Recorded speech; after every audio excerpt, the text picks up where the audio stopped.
Welcome back to the deep dive. Our mission here is simple.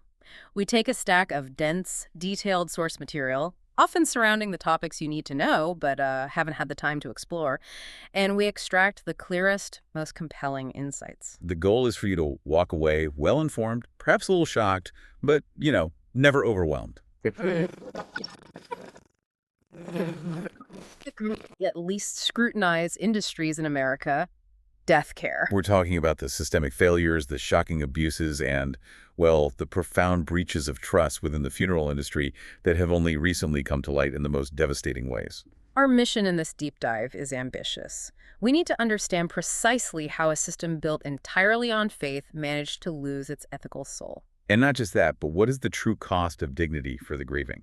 And crucially, what actionable blueprint exists to transition from a system based on fragile individual ethics to one based on, automatic structural accountability? Our primary source material today comes from the investigative book, When Cerberus Fell Asleep: How America's Funeral Industry Lost Its Soul, and Why the Dead Deserve Better Systems.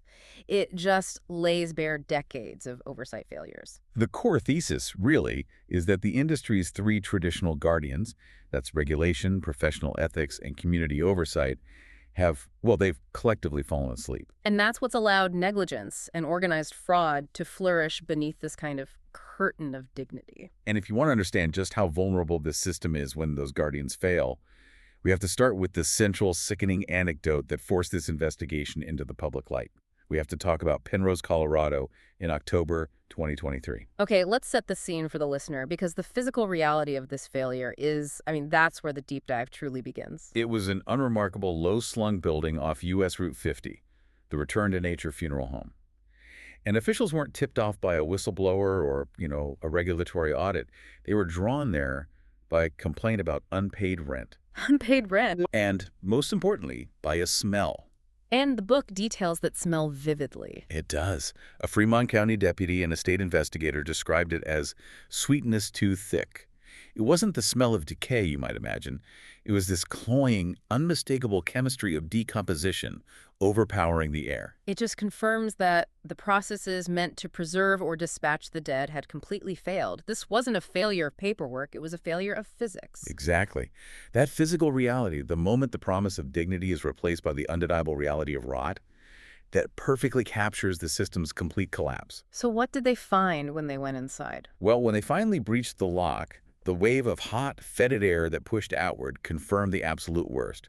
They found rooms not set for ceremony, but rooms filled floor to ceiling with chaotic storage. Just stuff everywhere. Corridors narrowed, lined with stacked boxes, black plastic sheeting, and makeshift containers. We're talking cardboard, cheap plastic bins, standing in for proper refrigeration trays or dignified preparation surfaces. The extent of the neglect discovered was just astronomical. Astronomical and immediate. The refrigeration units that were supposed to be holding bodies were lined against the walls, but their compressors were long, dark, and silent. So no refrigeration at all? None.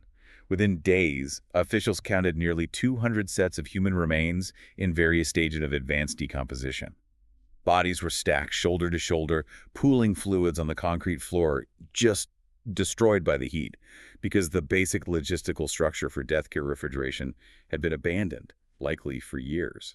But the ultimate betrayal, the part that's almost impossible to comprehend, came when they traced the paperwork and contacted the families who believed they had already achieved closure. That's the pivot point for the entire investigation.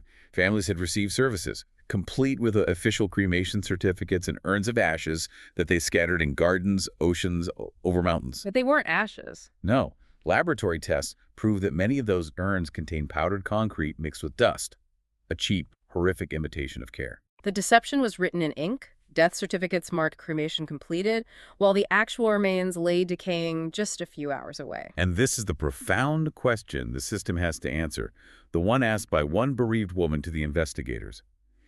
If my mother's remains were here in October, whose ashes did I scatter in June? That's the question. This deep dive is about understanding how the system allowed the forms to be filled, the boxes to be checked, and the tragedy to happen anyway without any form of institutional challenge. Okay, let's unpack this with some historical context, because Penrose wasn't a sudden break. It was the culmination of decades of systemic drift. We really need to trace the lineage of this profession. How did death care shift from a neighborly duty and active proximity and community to this bureaucratic opacity that we see today? Right, because that's what creates the conditions where a crime like Penrose is not just possible, but, you could argue, inevitable. So where does that start? The book argues that pre-Civil War, the system had a very simple yet highly effective built-in accountability mechanism. Mm. The undertaker was fundamentally a craftsman. A local craftsman. Exactly. He wasn't a distant service provider. He lived on the same street as the people he served. He built the coffin, sometimes helped wash the body, and his entire livelihood was based on his standing within that tiny, immediate community. So accountability was proximity. If he showed disrespect, if he was sloppy, or if he overcharged a grieving widow, the consequences were immediate. Immediate and total. There were no state licensing boards. There was no complex federal regulation. If he acted dishonorably, the entire town knew by Sunday morning, and his business and his family's reputation was ruined. It was a moral system based on local reputation. That seems like a fragile system to scale, though. And the scale of loss during the Civil War, I mean, that must have fundamentally altered how America handled its dead. It was a brutal logistical pivot point. Suddenly you have 600,000 bodies that need to be returned home, often hundreds or thousands of miles. In an era with no modern refrigeration, no quick transport. Exactly. Quick burial or the use of ice just couldn't handle the distance or the sheer volume. This necessity created the market for the new technique, embalming. And the source material highlights Dr. Thomas Holmes of New York as the entrepreneur who commercialized it. He essentially invented the modern funeral profession. He did. And it started with an accidental catalyst. Colonel Elmer Ellsworth, the first Union officer to die in 1861. Holmes preserved Ellsworth's body. And that body became, in a way, an advertisement. A powerful one. It was displayed at the White House, a huge political endorsement of the process. The body then traveled north, and the news spread instantly. Embalming could keep the dead looking almost alive, enabling long-distance transport and public display. The fact that Holmes charged $100 per soldier, which the book pegs at about $2,000 in today's currency, shows that death immediately became managed chemically, logistically, and financially. Absolutely.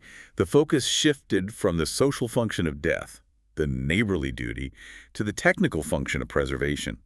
The embalmer became a logistical specialist. And this set the stage for the crucial shift in the early 1900s. Which is when the undertaker shed the craftsman role and formally adopted the professional title. Right. That move from craft to profession, that seems to be the linchpin. A certificate replaced reputation. It's brilliant marketing, in a way. It was. The National Funeral Directors Association successfully promoted undertakers as licensed professionals and protectors of public health. You had to pass exams, meet educational requirements. The certificate on the wall became the new currency of trust. And an unspoken deal was formed in the American psyche. The deal was this. The professional handles the hard, chemical, unpleasant parts. And in exchange, the family agrees not to look too closely. You trust the certificate and the opaque process. And that silent agreement paved the way for corporatization because it masked the transition from local ownership to distant shareholders. That brings us to Robert Waltrip and the founding of Service Corporation International, SCI, in 1962. Waltrip recognized an enormous market opportunity. Funeral homes were stable, recession-proof assets. People die in every economy. So his strategy was to buy them up. His strategy, which the book rightly calls morally dubious, was to buy up established family-run homes, often those named Smith and Sons or Jones and Daughters, but he meticulously retained the old local names. That local name became perfect camouflage. The money flows to Houston, where SCI is headquartered, but the sign on Main Street still projects local trust, proximity, and familiarity. It's the ultimate corporate trick: acquire assets without acquiring the stigma of being a corporation. SCI went public in 1969. Soon after, others like Carriage Services and the Canadian giant Lowen followed. By the 1990s, these conglomerates controlled thousands of homes. But the illusion of local control was shattered somewhat by the O'Keefe lawsuit in 1995.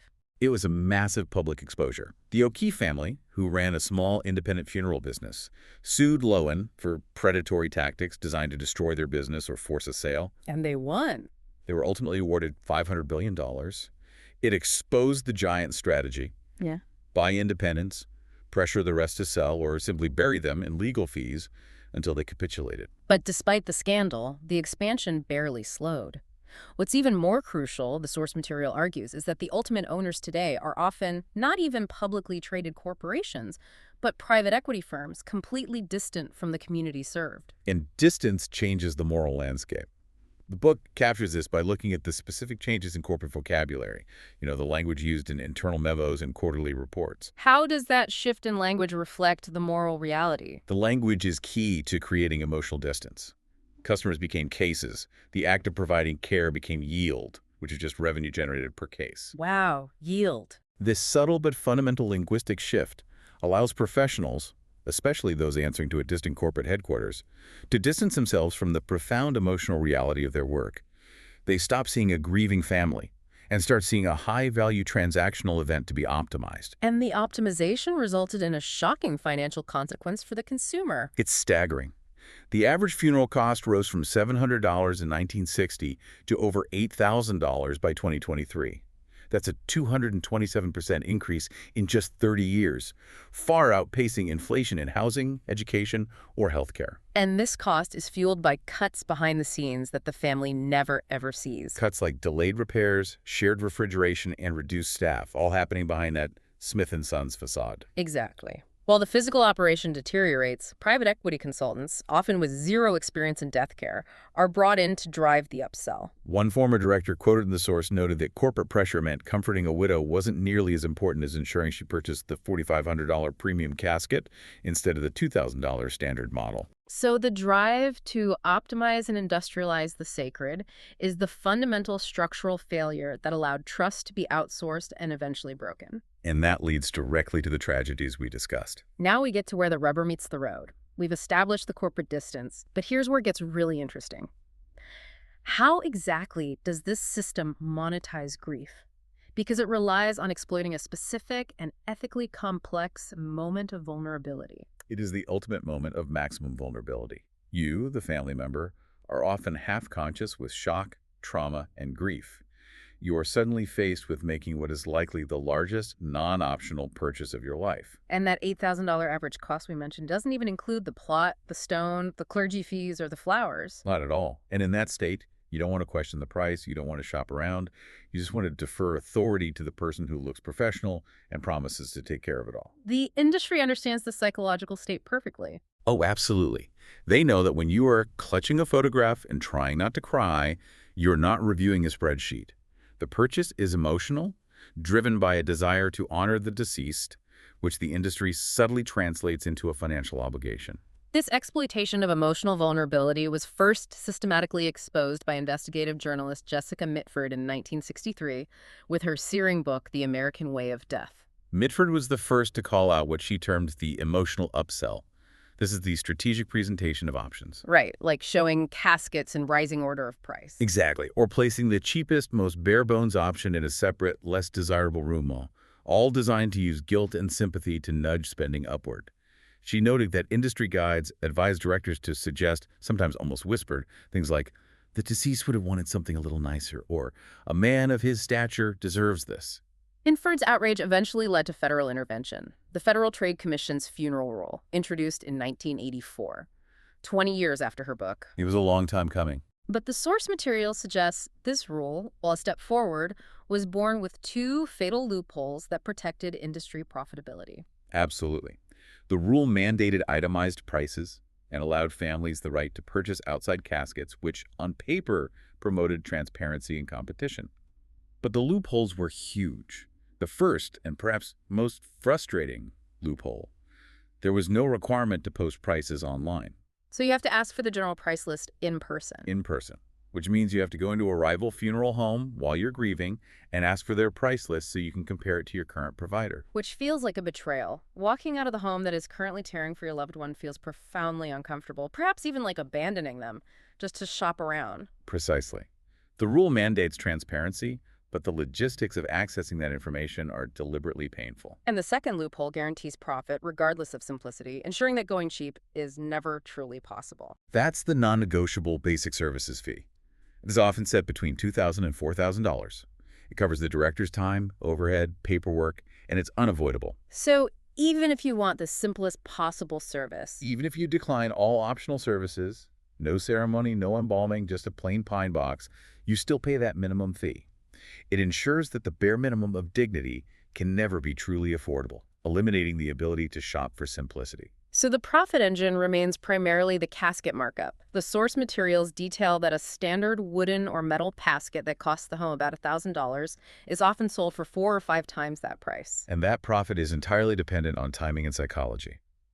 The industry knows you cannot haggle when you are crying. The internal metric they focus on is yield per case. Directors are not just passively selling, they are actively measured and ranked by their upgrade percentages. And they are taught specific techniques to maximize that yield, often through specialized training sessions. They are sent to compassionate sales workshops. And these are not about comforting the mourner. They are about applying behavioral economics to grief. The source details how consultants teach directors specific, subtle manipulations. Can you give us some specific examples of those techniques? One key technique is emotional mirroring. Directors are taught to consciously mirror the posture and the tone of the grieving family. If the family is quiet and leaning in, the director should adopt that same posture. They are trained to repeat the deceased name frequently. To personalize the transaction and create a false sense of intimacy? Exactly. It makes the sale feel less like a transaction and more like a shared personal act. And perhaps the most subtle technique is the strategic pause. The pause. After presenting a higher-priced option, the director is taught to pause and remain silent, allowing the quiet to carry the weight of perceived judgment or guilt. The mourner rushes to fill that silence, often by agreeing to the more expensive option, simply to keep the uncomfortable process moving. That is just insidious. The anecdote about framing price as pride, using national service or status, is a brutal illustration of how the industry weaponizes the desire to honor the dead. It works constantly. Directors recall being trained to use phrases like, "Your father served his country. Wouldn't he deserve something that honors that service?" Or, "We want to ensure your wife has the best presentation possible." They exploit the fear that spending less means loving less. And then there's the infamous rubber gasket. Ah, yes, the rubber gasket. It's marketed as providing protection or permanent preservation for the body, suggesting a seal against nature. Which it doesn't do. It doesn't either. It just seals the lid, often trapping gases inside. But the industry sells this reassurance as a luxury good, knowing that in that moment of grief, the family wants to buy the illusion of eternal peace. We have to analyze the psychological architecture at play here. Grief creates what researchers call a neurological fog. Mourners aren't functioning rationally. They are highly suggestible, deferential, and often agree to anything just to move past the overwhelming decision-making process. They are clutching a photograph, not a calculator. And this is amplified by our deep cultural avoidance of discussing both death and money simultaneously. That silence creates a total lack of comparison and competition, which benefits the industry exponentially. Every family assumes their price was normal. And the corporate pressure to maintain this is relentless. One director admitted that if he posted his full general price list online, corporate management would call and accuse him of undercutting the region, thus risking the integrity of the quarterly report. The bottom line is prioritized over the local community's ability to shop prudently. That structural pressure forces a disturbing convergence of sincerity and salesmanship at the most tender moment of human life. The book makes clear that the moral cost isn't printed on any invoice. It lives in the shame felt by the daughter who asks about money and the director who feels uneasy upselling griefs. It's an institutional structure that makes integrity expensive and compliance easy to fake. We've seen how they monetize vulnerability in the moment of death, but the book argues the real structural fraud is engineered years earlier through the financial product designed to sell long-term peace of mind pre-need contracts. Right. This is when customers prepay for their funeral, intending to lock in prices and save their children from stress. So how did this well-intentioned act of preparation turn into a structure for massive exploitation? Well, the promise is golden. You pay today's prices, you spare your family the trauma of planning, and those funds are held safely, usually in a legally segregated trust account or an insurance policy. But the reality relies on the weakest link: oversight. We're relying on 50 separate, often decades-old state frameworks for regulation. It creates a true marketplace of confusion and vulnerability. Critically, state laws vary dramatically. Some states allow 20% or even 30% of those pre-need funds to be immediately retained by the funeral home for administrative costs before any service is rendered. So a third of the money is gone from day one. Potentially. Right. And few states require true real-time reporting. Even fewer have the staff or budget to conduct unannounced forensic audits of these trust accounts. The gap between the promise of an irrevocable trust and the actual verified existence and safety of the funds is where the grand frauds thrive. And the most infamous example detailed in the book is National Prearranged Services, NPS, which operated from 1992 to 2008. This was one of the largest financial crimes ever built around death care. Okay, lay out the mechanics of that massive scheme for us. NPS sold plans through thousands of funeral homes across 16 states, promising the highest degree of safety. The core of the fraud, led by the Cassidy family executives, involved diverting staggering amounts, between $450 million and $600 million out of the trust accounts. They just took it. They didn't just spend the money. They used it for high-risk ventures, private accounts, and luxury assets like private jets and mansions. And the source material explains that the funeral homes often acted as innocent distributors, signing contracts that looked legitimate but were actually highly leveraged promissory notes tied to these risky investments, not protected trusts. Exactly. The paperwork appeared fine to the local director, but the money was flowing through a structure that treated client funds not as sacred trusts, but as speculative capital. When NPS collapsed, over 97,000 contracts were rendered utterly worthless. And the fraud lasted for years due to a profound regulatory failure, specifically the lack of cross-state coordination. State regulators relied on annual reports filed by NPS that looked tidy on paper. But because state auditors weren't communicating or comparing notes, no one noticed that the same assets were being listed simultaneously across multiple state reports. So they were double or triple counting their assets. All right, auditors signed off on falsified documents year after year. Federal prosecutors eventually called it what it was, a pyramid scheme built on grief. The victims were prudent people buying reassurance, only to lose both savings and faith. The betrayal didn't stop with NPS. The book highlights the Illinois Funeral Directors Association, or IFDA, trust case in 2009, a shocking betrayal from within the profession itself. This was a governance failure on a massive scale. The IFDA managed a master trust fund, intended to protect millions in pre-need deposits for its own members' clients. Instead, regulators found a shortfall, estimates reaching $100 million to $300 million due to reckless spending and unauthorized transfers. The institutional arrogance here is stunning. The very association tasked with upholding industry integrity was actively undermining it. Executives diverted funds to cover operating losses for the association, and even worse, used client money for extravagant benefits. The source details how they even bought life insurance policies on their own members. They were betting on their own deaths. It proved that institutional self-regulation could rot from the inside when the watchdog joins the feast. This failure cost taxpayers and customers hundreds of millions and showed that size and reputation offer no guarantee of safety. And the problem isn't limited to massive corporate or association schemes. The book points to the vulnerability of weak local monitoring exploited by local generational directors like Philip Pietrus in Connecticut. Pietrus, a respected multi-generational director, was charged recently between 2021 and 2025 for stealing hundreds of thousands of dollars from at least 80 pre-need accounts. This is the classic smaller-scale crime. Personal pressure, like gambling debts or expensive personal habits, exploiting a paper-based system. A system that only requires annual, easily forgeable reports, allowing the fraud to continue undetected until the director is physically unable to maintain the deception. Exactly. The victims are left with worthless paperwork, and the core issue remains. The entire pre-need system operates on paper. Paper is patient, easy to forge, and slow to audit. The system uses borrowed language, irrevocable trust, guaranteed coverage, but without universal digital enforcement, it is meaningless. So why is the fix perpetually delayed? We have the technology to prevent this level of financial malfeasance in nearly every other financial sector. Because funeral trust laws were written in the 1970s and 80s, before widespread digital tools. Changing these statutes requires significant political will and overcoming intense lobbying from the very large firms that benefit from the opacity. And the simple fix is what? Digital transparency. Real-time, automated reporting to state auditors, automated alerts for any missing funds, and mandatory digital auditing standards, mirroring what we see in food, medicine, and aviation logistics. Until then, pre-need remains a gamble disguised as a guarantee. The system operates on the assumption that good people will always do the right thing, which, as these massive financial betrayals prove, is a deeply flawed compliance strategy. The source calls this broken regulatory framework the oversight gap.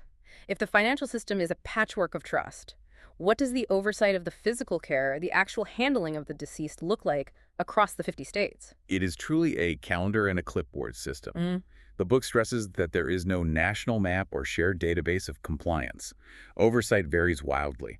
Texas, for example, requires annual mandatory facility inspections. But others are far more lax. Other states, like Colorado pre-Penrose, relied almost entirely on consumer complaints to trigger an investigation. This reliance on the public to police, and when fines are levied, they are modest, sometimes a few $1,000s, a rounding error for large corporate firms, but potentially ruinous for a small independent home. This imbalance discourages rigorous, proactive enforcement against powerful industry players.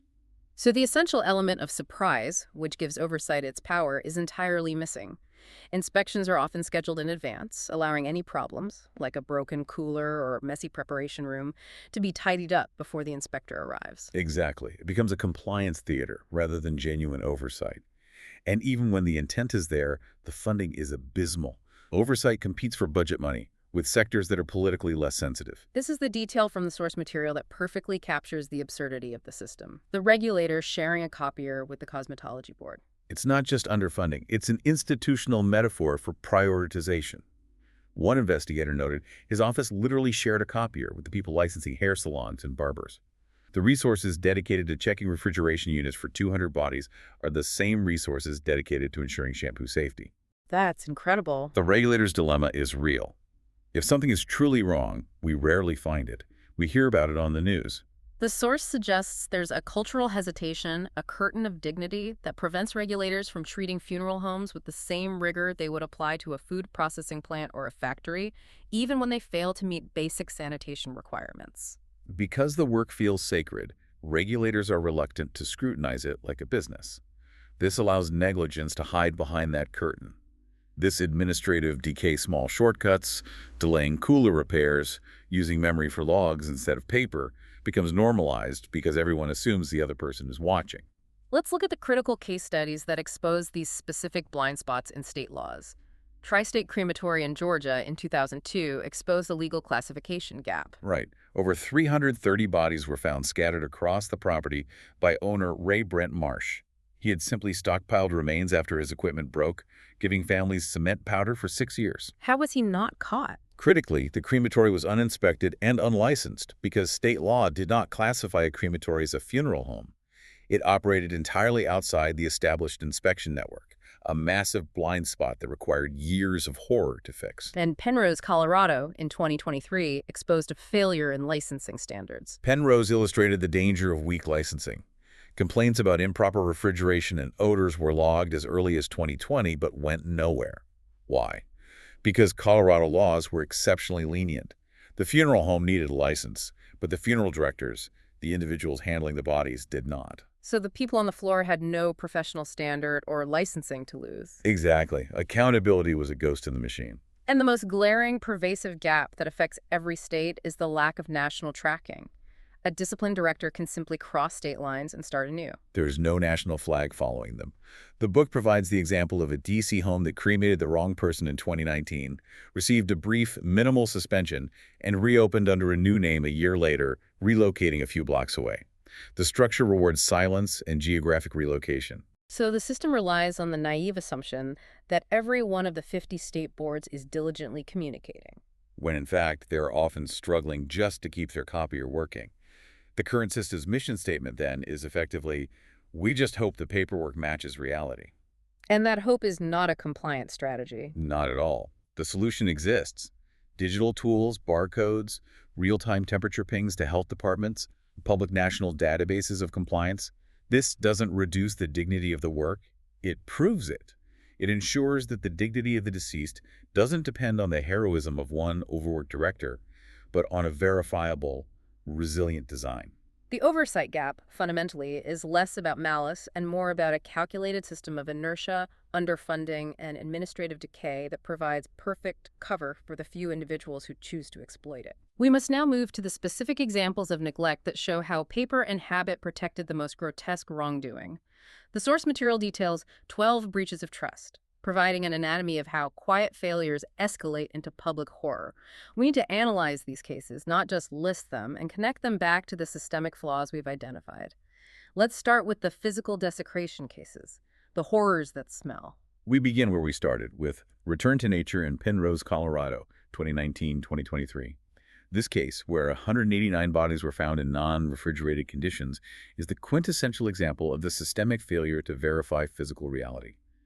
The owner, John Halford, continued to operate, collect payments, and issue fraudulent cremation certificates for years. And the regulatory failure was the most critical aspect here. Yes. The 2020 odor complaint was logged and classified as unverified because the state lacked the mandate or the staffing for unannounced inspections. The bodies were left to mummify or decompose on the floor. The horror of the concrete ashes, a cheap, readily available substitute for human remains, was the ultimate proof that the paper trail was intentionally divorced from reality. Its predecessor, Tri-State Crematory in Noble, Georgia, 1996-2002, demonstrated a failure of legal classification where 330-plus remains were scattered across the property. Owner Ray Britmarsh kept accepting bodies and payments even after his crematory equipment failed. He stored bodies in vaults, sheds, and pits, simply stockpiling them until the smell and visual evidence became impossible to ignore. The core takeaway here is that his operation was completely invisible to state inspection because it was legally defined only as a crematory, not a funeral home.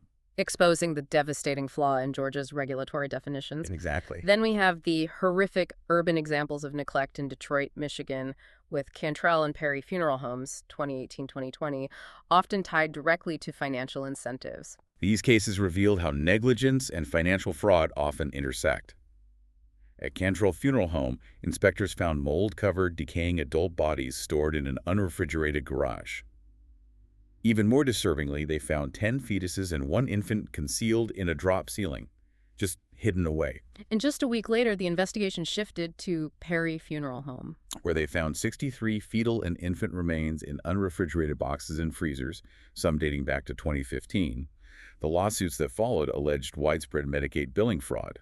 The theory being that these homes had a financial incentive to hold unclaimed or unburied remains billing the state for services they never rendered. So they were monetizing the storage of the dead. The system was not only neglectful, but actively monetizing that storage. These cases represent the failure to provide basic humane custody. But then there are the cases involving selling the body itself, the ultimate commodification, exemplified by Sunset Mesa Funeral Home in Montrose, Colorado, 2010-2018. This moves beyond neglect and into calculated malice for profit. Owners Megan Hess and Shirley Koch ran a body brokering side business called Donor Services, operating right out of the funeral home. They offered discounted cremations to families in exchange for donation, often without obtaining proper consent.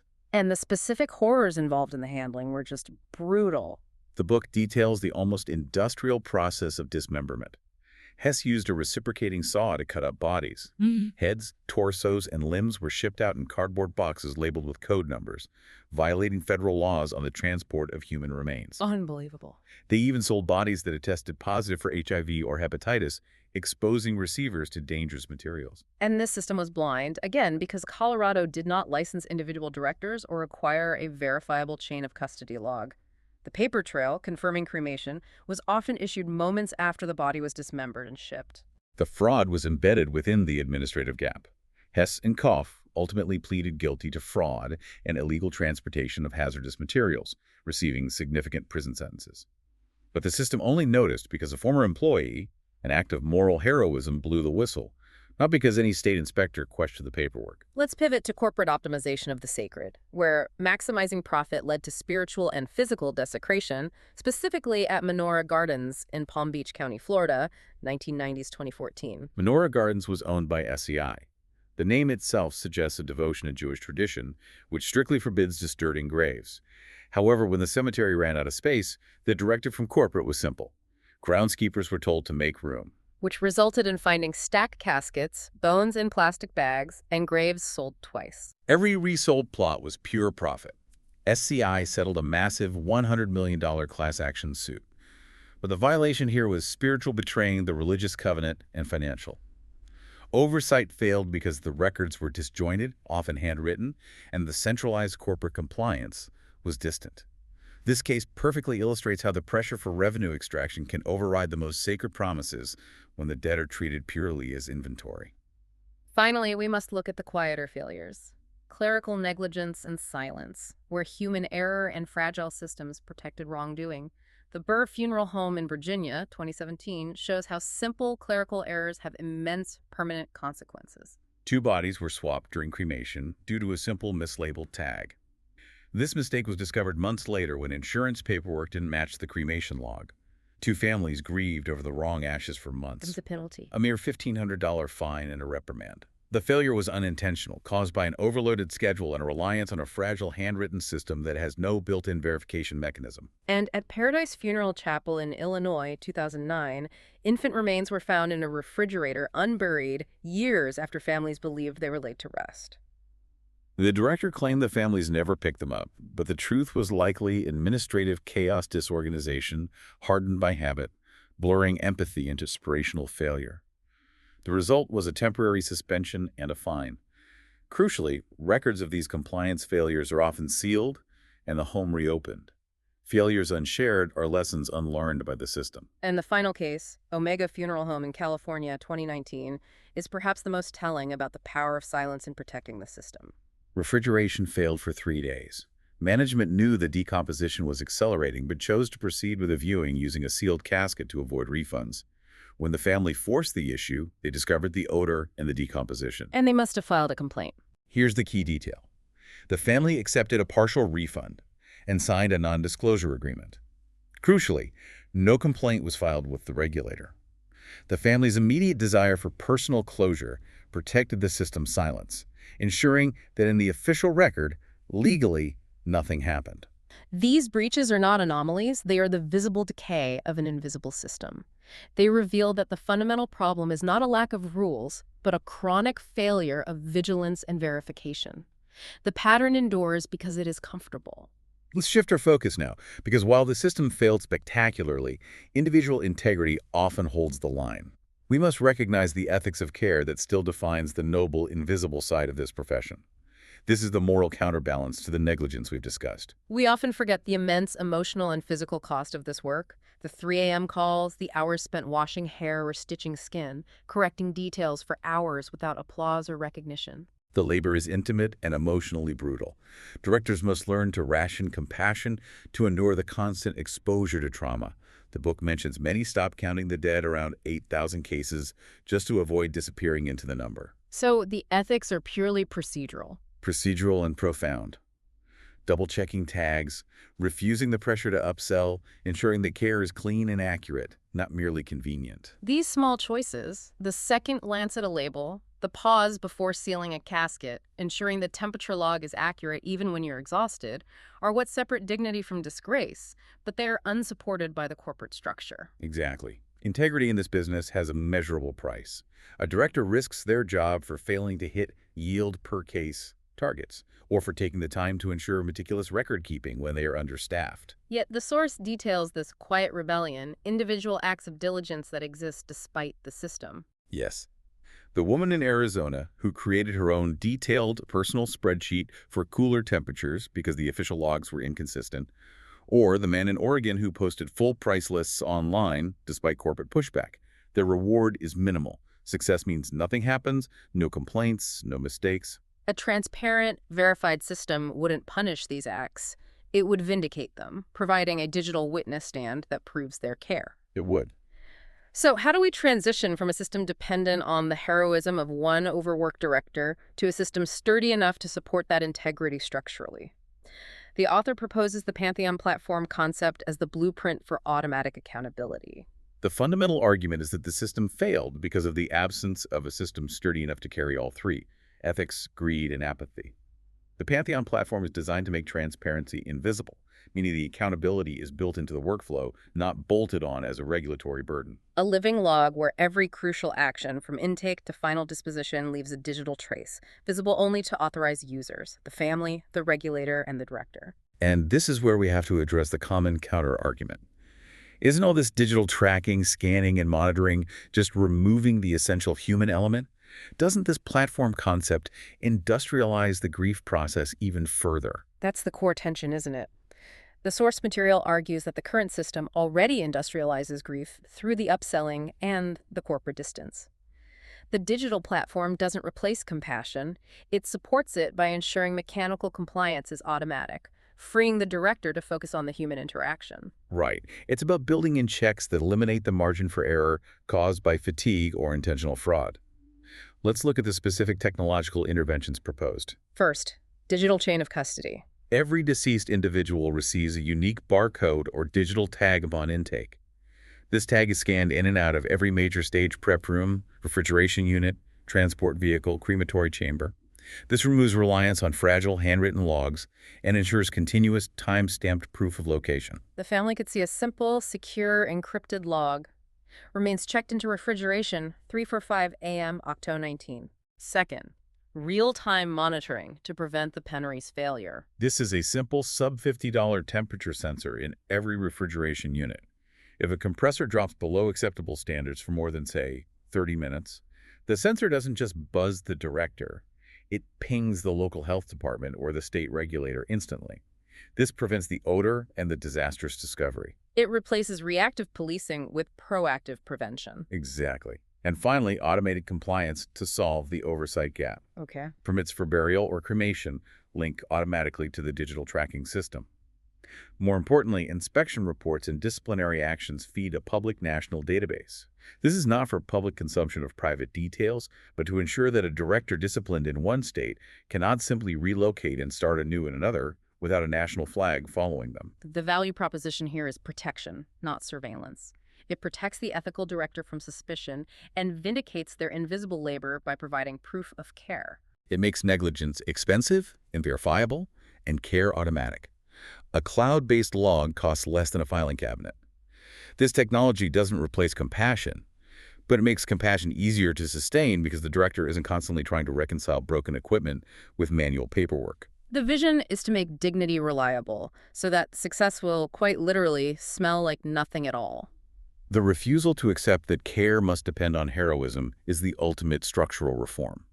A system can't love the dead, but it can honor them by ensuring that the promises made are verifiably digitally kept. We need scaffolding that ensures the mechanical can coexist with the sacred. Remembrance rendered in code. We have traced the history of trust from neighborly proximity to distant, opaque corporatization.